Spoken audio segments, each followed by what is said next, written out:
Hello everyone, exam में आपका स्वागत है। गाइस, एसजीपीआई का जैसे कि ग्रेवियंस का पोर्टल आ गया है। ग्रेवियंस का पोर्टल को आपको यूज़ कैसे करना है ये आप देख लीजिए। बहुत से लोगों को जो रिजल्ट आया है, रिजल्ट है कि मजाक है, मुझे सच में खुद नहीं समझ में आ रहा कि जो बच्चे 96 क्वेश्चन अटेम्प्ट करके आए हैं, हम नहीं कह रहे 5-10 गलत होते, 15 गलत होते, जो इतना ईजी पेपर है उसमें गलत कहाँ हो सकता है यार। और बहुत से बच्चे ऐसे हैं जो ये कह रहे हैं या फिर मतलब पास में जो कैंडिडेट बैठा भी नहीं है और उसके 9 नंबर दिखा रहे हैं। भाई ये कौन सा महा का मतलब ये कौन सी कृपा चल रही है कि पेपर ना अटेम्प्ट करने वाला भी व्यक्ति के 9 नंबर आ रहे हैं। तो ये तो बहुत अच्छी कृपा चल रही है। अब क्या किसके आप एग्ज़ाम देने गए होंगे, आप अपना एग्ज़ाम एक्सपीरियंस आपको क्या ऐसा कुछ ये मतलब महसूस हुआ कि आपके बगल वाला कैंडिडेट है भी नहीं और जी उसके मार्क्स दिख रहे हैं, तो ये पॉसिबल नहीं है ना। तो अगर आपको भी ऐसा दिख रहा है तो आप भी कमेंट बॉक्स में बताना। लेकिन मैं एक चीज़ बता दूँ, ये ग्रेवियंस का पोर्टल आपको यूज़ करना है। देखो अभी ज़्यादा टाइम नहीं बचा है, शायद 5 बजे तक ही खुला रहेगा, है ना? मैं कल और भी पेपर दे एग्ज़ाम देने गया था, थोड़ा लेट हो गया हूँ, तो आज अभी जब घर पे आया तब मैंने डाली है। तो जब मैंने रिज़ल्ट देखा तो खुद मैं शॉक्ड हो गया क्योंकि जितनी कट ऑफ इसमें दिख रही है या जितने मार्क्स दिख रहे हैं, इतने मार्क्स इसके हो नहीं सकते और कट ऑफ और ऊपर जानी चाहिए थी। मतलब 72 में भी मेरे ख्याल से मैंने जो देखा है 72 हाईएस्ट है, 72-75 के बीच में, ठीक है? लेकिन इतने नहीं है, इतने हो ही नहीं सकते। भाई ज़्यादा होने चाहिए, है ना? और बहुत बच्चों ने बहुत अच्छा-अच्छा अटेम्प्ट किया था और जिनके कुछ भी मार्क्स नहीं आए, आधे-आधे मार्क्स आए हैं। जिनने 96-96 अटेम्प्ट किए उनके आए 47 नंबर, 46 नंबर, जो कि कोई सेंस के हिसाब से भी नहीं है, ठीक है? अब आप इस सिचुएशन में क्या कर सकते हो? सबसे पहले परेशान होने की कोई ज़रूरत ही नहीं है क्योंकि आपका काम था पेपर देना, वो आपने दिया, अपने मतलब ईमानदारी के साथ, दैट्स इट, है ना? पेपर मैंने देखा था तो पेपर जितना सरल आया था तो उसके अकॉर्डिंग इतनी तो हो ही नहीं सकती, कोई चांस ही नहीं है, ठीक है? सबसे पहले इसमें जो चीज़ होती है, एक तो रीवैल्यूएशन सबसे बड़ी चीज़ है इन पेपरों में जो हो रहा है कि हमें आंसर की नहीं दिखाई जा रही है। हमारी रिस्पॉन्स की, जो हम पेपर दे के आ रहे हैं वो रिस्पॉन्स की कहाँ है? जो और एग्जामिनेशन में हमें मिलता है कि मतलब जो आप पेपर दे के आए हो, अभी यूपीएनएचएम का एग्जामिनेशन हुआ था, उसमें पूरा बाकायदा उन्होंने बोला कि ये आपने ये अटेम्प्ट किया है, ये सही आंसर है। तो उसके आधार पे ग्रेवियंस तो अप्लाई कर पाएगा। हर बच्चे को नहीं ध्यान रहता है कि कौन सा क्वेश्चन या क्या चीज़ गड़बड़ थी। नहीं ध्यान रहता किसी को, क्वेश्चन नहीं ध्यान रहेगा, ज़रूरी थोड़ी ना 100 क्वेश्चन आते हैं और बच्चे लगभग हर मंथ लगभग अगर देखा जाए फार्मासिस्ट से रिलेटेड या फिर मेडिकल फील्ड से रिलेटेड, नॉन पैरामेडिकल लगभग पिछले 1 से 2 महीने में लगभग निरे एग्जामिनेशन हो चुके हैं। नवंबर से अभी तक बहुत एग्जामिनेशन हो चुके हैं बट हर क्वेश्चन नहीं ध्यान रहता तो वो कैसे क्लेम कर पाएगा, कैसे क्या कह पाएगा ग्रेविनेंस में।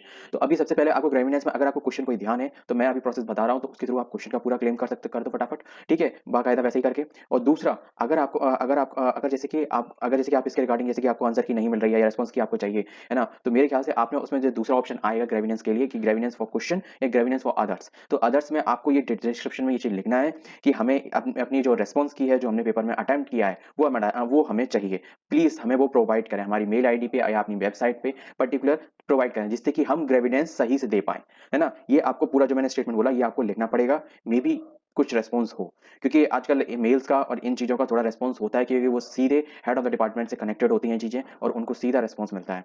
तो हो सकता है कि बड़ी अथॉरिटी जो बैठी है वो इस चीज़ को देखना चाह रही है कि अगर कोई चीज़ है, कोई चीज़ दिक्कत हुई है, तो बच्चे अगर हमें डायरेक्ट रिस्पॉन्स इसके थ्रू इस पोर्टल के थ्रू करें, तो हम कुछ उसमें कर पाएँ। लेकिन जब उन्हें कुछ पता ही नहीं चलेगा तो फिर वो क्या पता रिस्पॉन्स करेंगे यार? ये बताओ, डॉक्टर के पास तुम अपने प्रॉब्लम लेके जाओगे ही नहीं या बताओगे ही नहीं, है ना? तो डॉक्टर कर क्या लेगा? देखो डॉक्टर क्या दवा देगा, क्या करेगा, क्या नहीं करेगा अपने को नहीं पता। अपने को अपना काम करने का ज़रूर करना चाहिए। बस मेरा मानना बस ये है ना?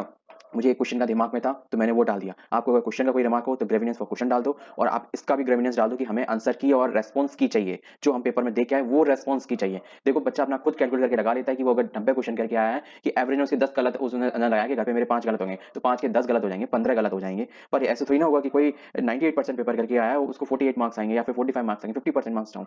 इतना नहीं होता यार, इतना नहीं होता। तो चलो मैं ग्रेविनेंस का कैसा प्रोसेस है वो मैं आपको दिखाता हूँ। देखो ये चीज़ मेरे पे मेल पे आई थी तो मैंने ये चीज़ स्क्रीनशॉट ले ली है। तो फिर आप देख सकते हो कि इस पे एक लिंक भी आपको मिला होगा मेल आईडी पे, है ना? नहीं तो आप चाहोगे तो इस लिंक का आपको डिस्क्रिप्शन में दे दूँगा। इस लिंक पे जल्दी से फटाफट टैप करना है। सबसे बड़ी बात ये है कि दिसंबर 5 बजे तक का ही है। सॉरी फॉर डिले, आप लोगों ने बहुत लोगों ने कर दिया होगा, लेकिन मैं ये चीज़ एक रिमाइंडर के तौर पे जितने मेरे सब्सक्राइबर हैं तो मैं उनको एक गुड इन्फॉर्मेशन देने के लिए सबसे पहले है ना यहाँ पे कैंडिडेट लॉगिन का आपको मिल जाएगा, यहाँ पे अपना डेट ऑफ बर्थ डाल के लॉगिन कर लें। जैसे ही आप लॉगिन करेंगे तो वैसे ही यहाँ पे आपकी कुछ डिटेल्स दिखेंगी राइट साइड में, आप ये ऑल का बटन है, ऑल पे जैसे ही आप टैप करेंगे, जैसे ही टैप करेंगे आपको 2 दिखेंगे ऑप्शन, ग्रेविनेंस पोर्टल और एडमिट कार्ड। तो ग्रेविनेंस पोर्टल पे हमें टैप करना है। ग्रेविनेंस पोर्टल पे आप जैसे ही टैप करोगे तो इस तरीके का हो जाएगा, click here to raise the grievance, ठीक है? रिफ्रेश करके जो भी आपने रिस्पॉन्स किया मतलब रेज किया होगा तो वो यहाँ पे शो हो जाएगा।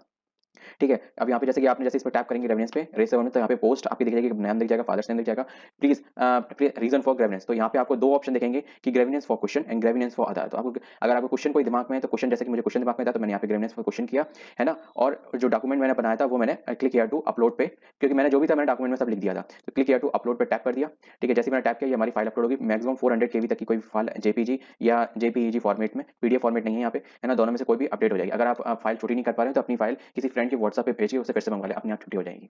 ठीक है, तो जैसे ये अपलोड हो जाएगा, ये मैंने क्वेश्चन अपलोड किया, मैंने अपने जो रिव्यू में बताया था कि ये क्वेश्चन का आंसर ही गलत था, क्योंकि बीसीई आंसर आ रहा है और बीसीई उसमें ऑप्शन में था ही नहीं, जो मैंने इसमें क्लैरिफाई करके बता दिया है।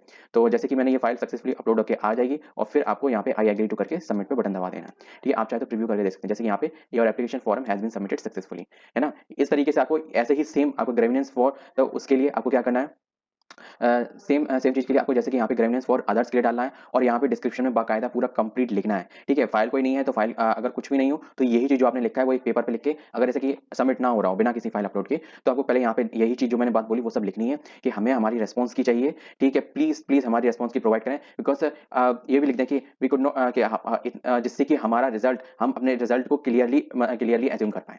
ठीक है, जो कि हमें क्लैरिटी, हमारे रिजल्ट में क्लैरिटी मिल पाए। तो इस तरीके से आप अपने मेरे वर्ड अगर कुछ आपको डिस्टर्ब लग रहे हो तो आप अपने बेटर वर्ड्स में उस बात को अपनी लिखें।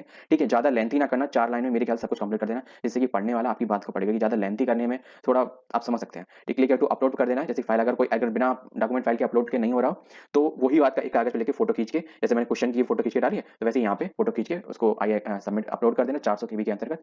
ठीक है, और उसमें जैसे कि प्रीव्यू का ऑप्शन दिख जाएगा तो प्रीव्यू में दिख जाएगा, तो और फिर अपलोड सक्सेसफुली हो जाएगा और फिर आई एग्री करके सबमिट पे बटन दबाना है। तो वैसे ही सेम आपका यहाँ पे दिख जाएगा कि आपने ये अप्लाई किया है। ठीक है, और इस बात के लिए बिल्कुल भी ना घबराएं कि ये आपके खिलाफ, जैसे कि अगर आप इसमें लिख देंगे तो कोई लीगल एक्शन होगा, नहीं, वो खुद कह रहे हैं, जैसे कि मैं आपको खुद दिखा रहा हूँ। ये देखो, मेल में उन्होंने खुद भेजा है कि grievance portal for the against for the application roll number has been made live today. ठीक है, the kindly view and low the and visit the link on the website, the grievance portal will be as and prepared in case of any query, है ना, and kindly contact to the help desk. और आप help desk पे call करके भी, ये जो number दिया गया है ना, और ये जो मेल आईडी दी गई है, इस पे भी आप मेल भेजिए, है ना, क्योंकि हर आज के टाइम पे जितना डिजिटली आप एप्लीकेशन का और उस रेस्पॉन्स का रेस्पॉन्स मिलता है, रिटार्ड रेस्पॉन्स मिलता है, तो उतना फिजिकली या फिर आप कहीं पे भी कुछ बोलते हैं तो उसका बात का कोई मतलब नहीं। आप जो अभी कर सकते हैं वो यही है, आप ग्रीवनेंस पोर्टल के थ्रू अपनी जो बात है वो उनके सामने रख सकते हैं, है ना। आगे क्या करते हैं वो हेड ऑफ द अथॉरिटी के हाथ में ही होता है। ठीक है, निराश होकर हम बैठ नहीं सकते। ठीक है, जो हमारा काम है वो हमें करना चाहिए, ये मेरा मानना है। बाकी आपकी मर्जी है, आपकी आपकी पोस्ट है, आपकी जॉब है, जो आपको करना है आप वो कीजिए। All in your hands. Hands of guys, मिलते हैं नेक्स्ट वीडियो में। एम्स का मैं एग्जाम देके आया हूँ, कैसा पैटर्न रहा, क्या एक्सपीरियंस रहा, वो मैं आपको डिस्कस करूंगा। और एक बात बता दूंगा इस वीडियो में, क्योंकि मैं उस वीडियो में बताऊंगा लेकिन इस वीडियो में बता दे रहा हूँ, अगर आप दिख रहे हो, अगर आप एम्स एस्पिरेंट हो, आपका 20 को एग्जामिनेशन है ना, तो आप सुन लीजिए।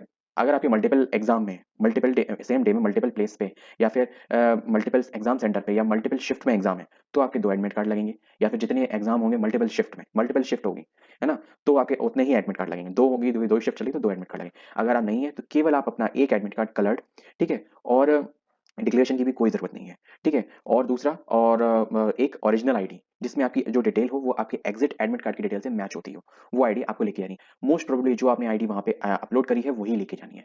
एक बात ध्यान रखना, मैंने इंस्ट्रक्शन बता दी है एडमिट कार्ड के, है ना। और डिक्लेरेशन की जो दिमाग में आपको इशू थी वो आप सुन लीजिए एक बार में। आपने डिक्लेरेशन जब एडमिट कार्ड डाउनलोड किया होगा तब ओके की ही होगी, और मैंने ये अपनी वीडियो में बताया, जो ने मेरी वीडियो देखी होगी उनको ना 18 को दिक्कत हुई होगी और ना 20 को होगी। All the best guys for your exam. मिलते हैं नेक्स्ट वीडियो में। जय हिंद।